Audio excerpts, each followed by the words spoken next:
Hello, welcome to the Music Hall.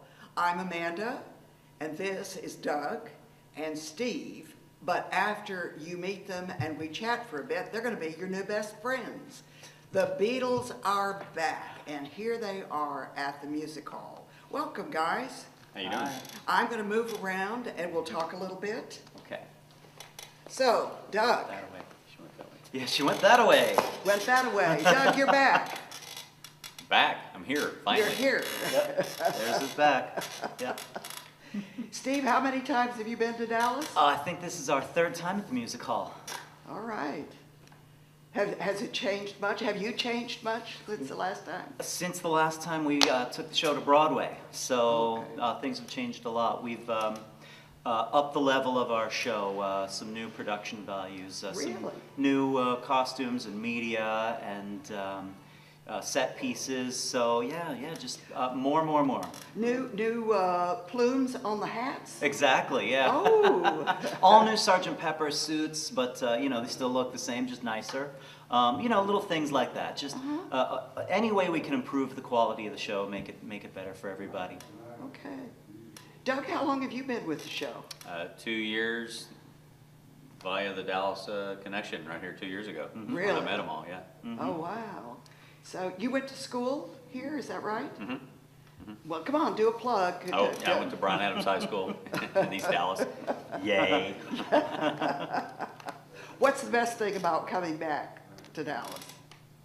Well, it's home. You know, I mean, Yeah. you come to your hometown and your friends, your family, come out and see a show that, you know, I'm really proud to be working with these guys. I would have never thought that possible. Get out of here. So my friends that haven't seen the show before will come out and see the show this week. They'll be telling me all kinds of nice things. All right. What's the best? Well, what's the biggest surprise to you about doing this show? Not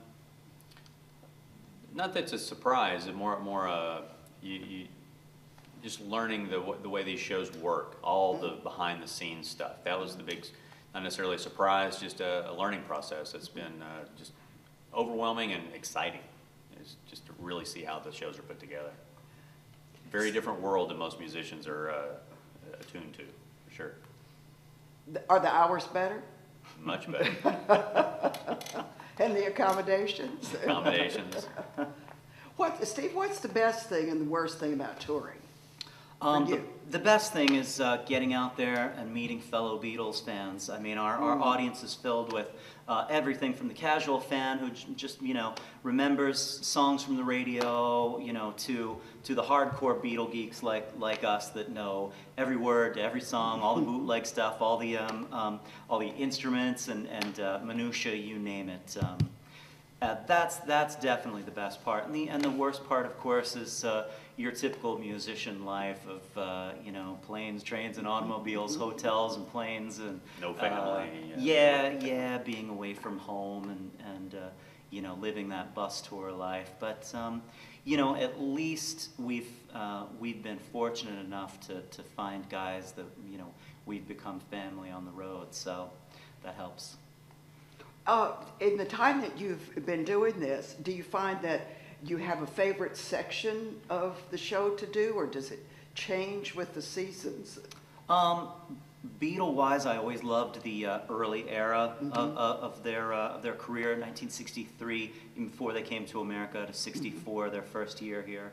I love that, you know, youthful energy to their songs, and that you know, we're going to take over the world kind of attitude that they had.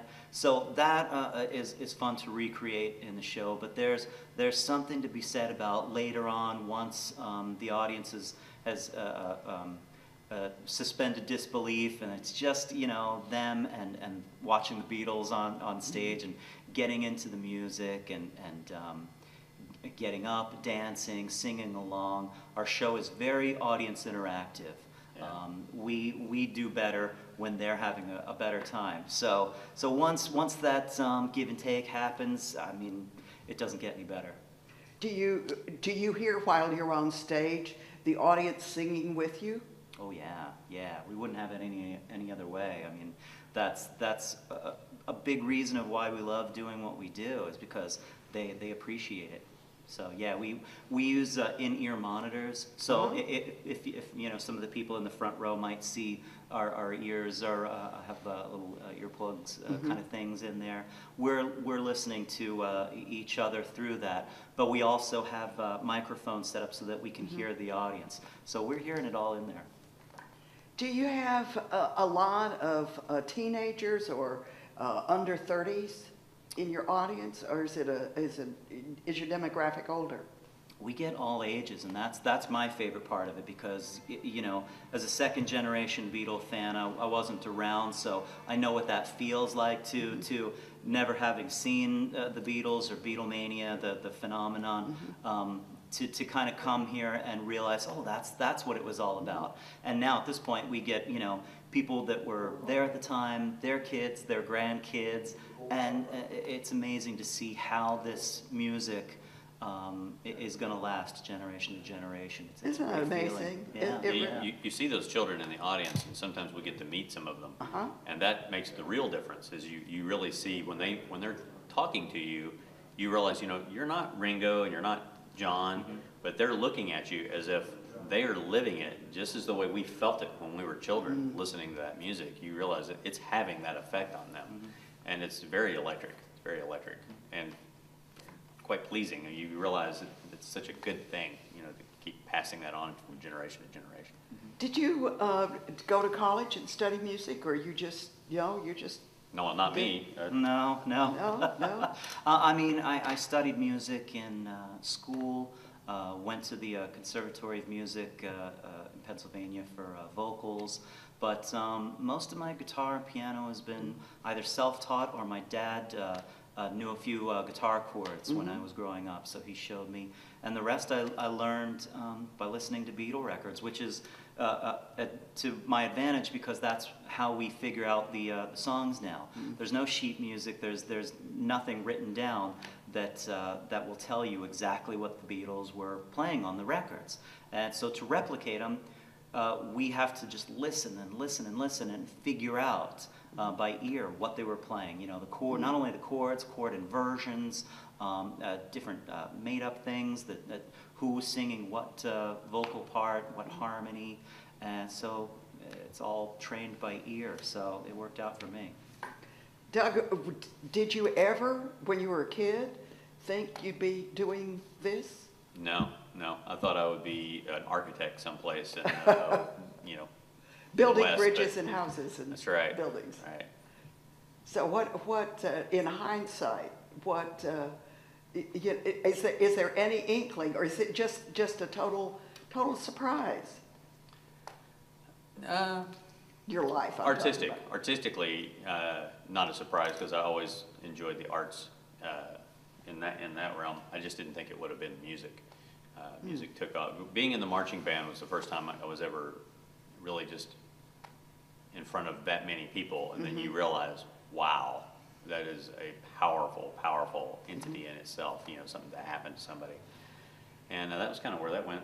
You know, just keep playing the drums, rock and roll. Could you Beatles, play and Beatles. march at the same time Oh, yeah. and keep the feet straight? You have to, right? Yeah, Bryan Adams actually was one of the best-known marching bands in the country at the time. They were considered second only to like the USC Trojan Band. All right. Yeah, Dixieland jazz band that marched. Very, very popular band. Does the tradition continue? I don't know. You know, I think roughly. I know funding for some of the high schools isn't what it used to be, so I don't think it holds up its heritage, so to speak. Well, we're glad Close. that you went marching and did all of that, and the power of the crowd inspired you. I'm so glad you guys are here. It's fun. You know, my experience in seeing the show before is that it's a lot of fun, and it sounds like that everyone needs to come and check it out for the first time. Everyone. Or yes. Yeah, it's really something for everybody, no matter how much you know or remember about the Beatles. It's, you know, if you remember, you're going to have a good time. If you don't know much about them, you're going to learn about them. It's going to be fun for you. Or if you wonder what the fuss is all about. Yeah. You get to feel a little bit of what the 60s were all about in Yes. the show, too. That's, Okay. Thank you so much. I really appreciate your coming and talking with us today. And we'll look forward to seeing you and sharing the great legacy that you breathe life into. Thanks, thanks. Awesome.